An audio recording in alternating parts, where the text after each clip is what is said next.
Hello, my name is Farrel and I am a level 3 horticulture apprentice. This is my colleague. I'm Danielle and I'm also level 3 horticulture apprentice at Combe. We are here to talk about the environment, which is one of our 5 metabolic routes here at Combe. Obviously, as apprentices in the horticulture team, we are in Combe's environment constantly. And we have been working here for nearly 2.5 years. We started off originally as just members of the gardening team, and then we applied for our level 3, which we're very much enjoying. So we're going to take you through what we have been doing this year. So we're going to start off with January. So in January, we started turning our turf and putting in compost into our new 30 by 10 metre polytunnel, which was erected in the December last year. This has been an absolute godsend, so we can grow and produce a lot of nutrient-rich fruit and veg that we sell and have sort of in the kitchen here at Combe. So yeah, that's what we started doing in January, was prepping the tunnel and getting the soil nice and lovely for all the veggies that we were growing in there. We also started making wood chip from our woodlands. We have about 70 acres here at Combe, and our woodlands are conservation areas. We have 2 woodlands, Quarry Woods and East Woods, and the whole site is set all in this lovely woodland. So a lot of our wood chip we have made from our environment, our own environment.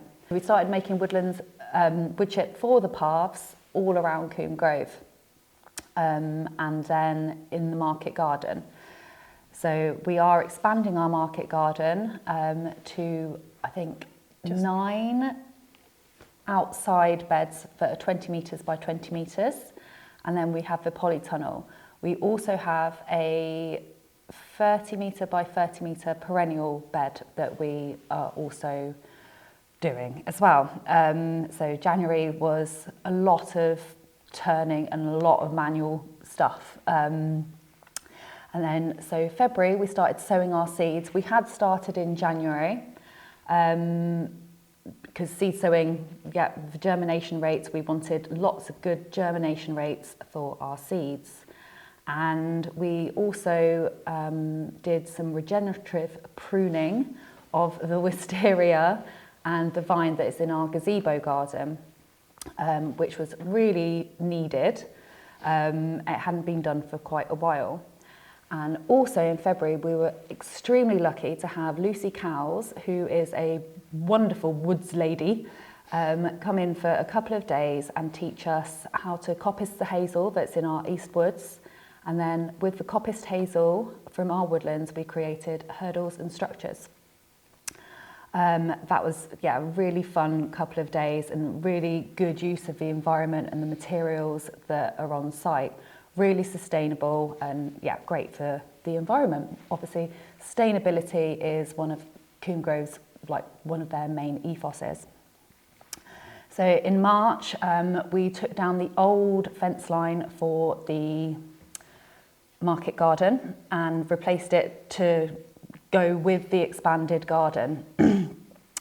That was a very rainy day. We took down that fence and but we managed to do it, and it's just created more of an environment for our vegetables to grow.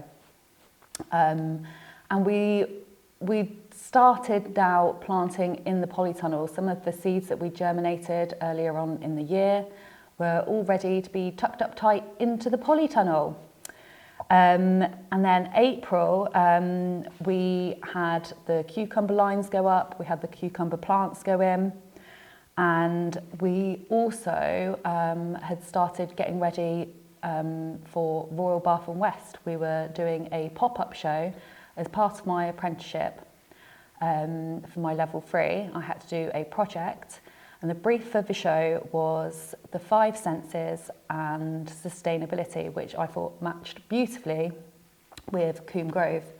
And I had been asked to marry it with the 5 roots of metabolic health.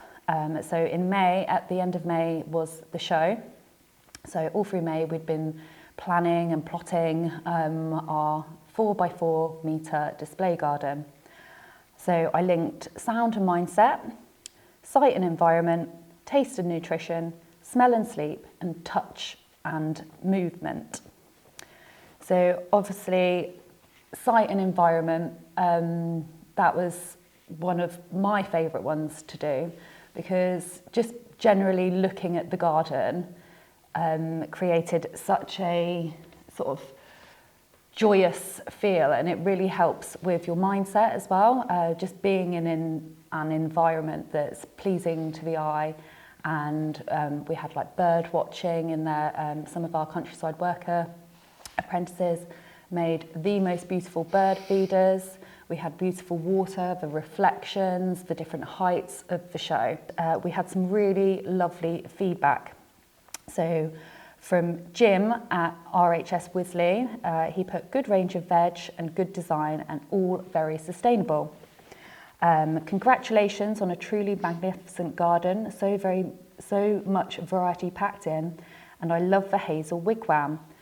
Obviously we'd use the hazel that we'd coppiced from our land, with sensory plants and mosses. The team have done an amazing job, and the wooden bench and the table is gorgeous. Well done everyone on your gold medal. So we're really, really chuffed about that.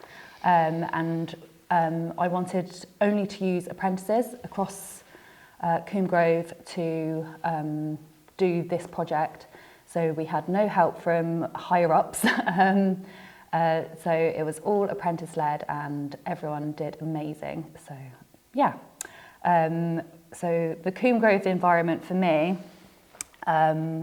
has like all the metabolic routes linked together, I think, and environment really links to my mindset. So just being at Combe Grove has really helped with green therapy, touching the soil. There's been so many studies about just touching dirt and mosses and things, and it getting into your gut biome, and it just makes you happy. So the gardening team, which I think everyone will agree, is probably the happiest team on site. We're extremely chirpy in all weathers, and Combe Grove is an absolute brilliant place to work. I'm gonna stop talking and pass you over to Danielle to tell you about the rest of the year. Thank you. I would just also say that Farrel Show Garden really, I think, because where it was situated in the show, it was within the hustle and bustle of an absolute manic farm show. And it was really a haven of just peace and tranquility. So I think it really did sort of draw people into that beautiful environment, and just to sit on the bench and just take it all in. So it was really lovely to work with you on that. Thank you. So I'm going to talk to you about the remaining months of our year, so from June to December. In June this year, we designed, as part of our apprenticeship, a brand new area of the garden at Combe Grove. So this area is, as you come out of your retreat rooms and turn left to go to your forest bathing, there's an area through an arch which originally was kind of left overgrown and very neglected. So we decided to turn it into a really heavily scented white garden, which is a shrub border with herbaceous perennials. We've just recently planted some spring bulbs in there as well. And it provides all season interest and a wonderful scent as you walk through to your woodland walks at Combe Grove. So this was part of our level 3 apprenticeship to design this, but also our level 2s had part of their apprenticeship was to plant all of this out. So we're really looking forward to seeing how this part of the garden really expands and really takes hold over the next sort of 2025, 2026. Also in June, we started planting some of our hot weather crops out into our polytunnel. So our tomatoes were planted out. Now these are, I think we had about 10 different varieties of tomatoes, which you wouldn't ever really be able to buy in the shops. So we do pride ourselves in growing things that you wouldn't necessarily find in your day-to-day shop.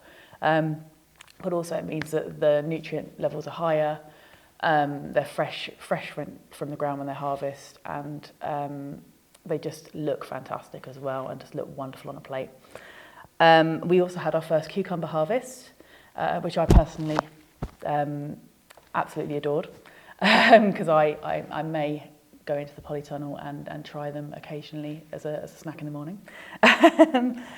As we moved into July, we started harvesting all of our beetroot. So beetroot are an absolute powerhouse of nutrition, and we were growing 5 different types in our garden this year. And we even tried a new type of beetroot, which is a white beetroot, which I don't think anyone really has ever seen in the supermarkets. But it was really, really delicious and actually grew really, really well pest-free. So I think it's definitely one we'll be growing again next year. And the chefs really enjoyed it because Yeah. they didn't get stained hands. Exactly, yeah. I think between May to July, we harvested approximately 45 kilos of beetroot from our kitchen garden, which went straight into the kitchen and would have been used in all the retreat meals here and also in the map room area. We also started harvesting some of our summer hispy cabbages and our brassicas, which would have been used in some of the ferments that you would have got in the kitchen here, and our veg sales, which are much loved. Our veg sales started again, which is always a beautiful display of what we achieve in the kitchen garden, and the members here love it. And when we have retreats here, it's always a really good show of what we do, and what variety of vegetables are available. You planted about 100 squash plants into the kitchen garden. They were Farrel's babies. She nurtured them with absolute love and attention. And as we got into August and September, the squash babies just produced abundantly all through that time. So entering into August this year, all of our hot weather crops were really starting to produce. So we had aubergines, cucumbers, cucamelons, which are these tiny, tiny little cucumbery melon things, which are just... Cucumber sweeties. They are just delicious because you can just grab one and it's just, they're amazing. But they would go really, really nicely in our alcohol-free drinks here at Combe Grove as just like little garnishes and things. Just I think they're one of my favourites actually. We also had our patty-pan squash, and we did our first big onion harvest of the year, where I'm not sure what the weights were, but there was a lot of onions, and our whole path in our really big polytunnel was covered in onions drying, and it was an aroma when you walked in, I must admit. And so on a Friday morning, if you come onto the retreats, we do a garden tour, market garden tour, and just walking along the path in the garden, you could see all the squash growing in the summer, you could see all the brassicas coming along, all the different onions before we'd harvested them, and then it led down to this beautiful polytunnel. We walked in and there's tomatoes, cucumbers, all the salads. It's such a sight. We grow 13 different kinds of lettuce, I think 6 different kinds of mustard greens, all sort corn salad, everything. The peppers in there were beautiful, and just that tiny, well, not that small, 30 by 10 metre environment was just stunning, and all the retreat guests that came along to see it were in awe, and we did give out a few samples, but obviously but there's it was in the morning. There's nothing better than being able to go into a polytunnel and pick something and eat it straight away, because you are getting every single possible nutrient out of that plant. So and I mean, it's great that we get to do that every day. Yeah. So also in August, Farrel grew Combe Grove's first melon, which was a business-wide experience, I think. Yeah, so the variety was Mango Mel, and it was a hybrid that was created especially for UK growers in this environment. We did have, her name was Melanie, growing in the tunnel, and she was the first of 6. So fingers crossed next year I'm allowed a lot more space to grow my melons. I think we should try some watermelons as well. Yeah, Yeah. I have actually got some seeds Yeah, ordered. It's called Mini Love, and it's really cute. Really cute mango. So as we went into September, after all this abundance in August, we started to really nurture the sort of evergreen plants in the environment. So it became hedge trimming season. All of the birds that were surrounding us had stopped nesting, were kind of starting to rest a little bit. So it's perfect time to start trimming all of the hedges and getting things looking a little bit more, not manicured, but just a little bit more cared for after the abundance of growth we experienced this year. Because this year's been one of the wettest years. Leafy growth was just excessive. Mm-hmm. So there's been so much growth that we've had to maintain on site, which also means that hedge trimming season becomes a massive, massive effort. So alongside that, we were still maintaining the kitchen garden, still doing harvests, and so it's loads of different jobs we were doing all the way, like all over site, just kind of running around, just trying to get things a little bit more controlled before the cool weather took hold again. We also did our final big squash harvest, and that was another massive display in our polytunnel because where we had to harvest everything and bring it into a cooler and drier environment, we had, at the minute, we don't really have a proper store as such. So they went into the polytunnel, but it meant that we could create a beautiful sort of squash display for all of our retreat guests to come in and look at, just to show another section of the abundance that we create. Also, as part of my level 3 project, I decided, with the help of Steve in our conservation team, to design a 10 metre by 10 metre wildlife pond. It's something we don't have or didn't have at Combe Grove before, and something we were really lacking because water is obviously the source of all life, and without water it kind of means we don't have as much life as we can have here. But now we have a 10 metre by 10 metre wildlife pond up in our wildlife corridor. Currently this is all fenced off and growing and sort of everything's kind of getting its feet in and taking hold, but we've already seen so much wildlife there. Within the first half an hour of us filling or starting to fill the pond, we had diving beetles dropping from the sky, literally bouncing onto the liner and running in the pond. On the 3rd day, we had dragonflies already laying eggs in the pond, and since then we've had our roe deer population have been frequenting the pond daily. Our badgers at night are around the pond. Our resident fox has been wonderfully caught on camera stealing my pebbles, which is fine. They're going off to play with them, it's fine. And we've also seen our first ever grey wagtail on site. They're known for being a water bird. They hang around normally fast running water, but for some reason they really like my pond, which is a wonderful, wonderful thing. And what we're also going to be doing in the future with this pond area is creating a wonderful wildlife hide for people to come and experience this in seclusion and to not disturb the wildlife, but still really feel part of that wonderful environment up there. We got into October, we were starting to turn the compost bays. So Farrel and Ben, one of our level 2 apprentices, turned our compost bays. So this compost is going to feed our site for the next coming year. So a lot of effort has gone into putting all of our waste into that, and it's black gold now, isn't it? Yeah. It is absolutely delicious in gardener terms. We've also, in October, we're still harvesting. So we had the crossover of hot weather crops, which were crossing over to the sort of colder weather crops. So there was a really wonderful selection of peppers and tomatoes, but also our really good, nutritious brassica plants. In November, we had our first frost and our first snow, which was a delight. It was wonderfully cold.